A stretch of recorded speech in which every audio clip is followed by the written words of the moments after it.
রাজধানীর সোহরাওয়ার্দী উদ্যানে চলছে জুলাই শহীদ পরিবার ও জুলাই যোদ্ধা সমাবেশ। জামাতে ইসলামের আমির ও বিরোধী দলীয় নেতা ডক্টর শফিকুর রহমান অনুষ্ঠান স্থলে উপস্থিত আছেন।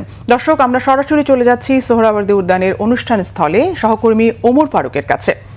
ওমর, সমাবেশের সবশেষ অবস্থা সম্পর্কে আমাদের জানান, আর যোগদানকারীরা কি বলছেন?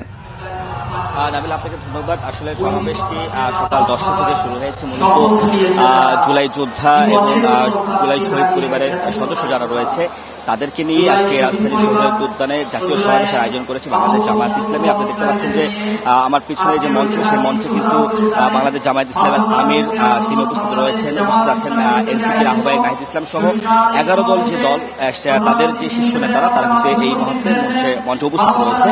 এবং মূলত এই নির্বাচনের পর থেকেই যে গণভোটের যে রায় বাস্তবায়ন নিয়ে কিন্তু 11 দল রাজপথে নানান ধরনের কর্মসূচি পালন করছে। আমরা দেখে এসেছি বিগত সময়ে তারা গণমিছিল, লিফলেট বিতরণ সহ বিভিন্ন কর্মসূচি পালন করেছে। আজকে কিন্তু এই গণভোটের রায় বাস্তবায়নের জন্য তারা কিন্তু সোহরাওয়ার্দী উদ্যানে এই সমাবেশটি আয়োজন করেছে। এখানে মূলত জুলাই আহত শহীদ পরিবারের সদস্যরা তারা কিন্তু এখানে উপস্থিত রয়েছে এবং তাদের যে দাবি তারা যেটি বলছেন, বিভিন্ন বক্তারা বলছেন, 11 দলের নেতারা বলছেন যে আসলে এই যে 70% মানুষের যে রায়, সে রায় বাস্তবায়নের দাবি কিন্তু তারা জানিয়ে আসছেন। একই সাথে বলছেন যে এই সরকার যদি জুলাই সনদ অর্থাৎ গণভোটের রায় বাস্তবায়ন না করে তাহলে কিন্তু এই যে তাদের যে 11 দলের যে আন্দোলন সেটা কিন্তু অব্যাহত থাকবে। এবং এটি তারা বলছেন যে এই আন্দোলন প্রয়োজনে দিনে দিনে সেটা কিন্তু আরো গতিশীল হবে এবং সেটা যদি কঠোর আন্দোলনে যাওয়া প্রয়োজন হয় সেটাই কিন্তু তারা যাবে বলে হুঁশিয়ারি দিচ্ছেন।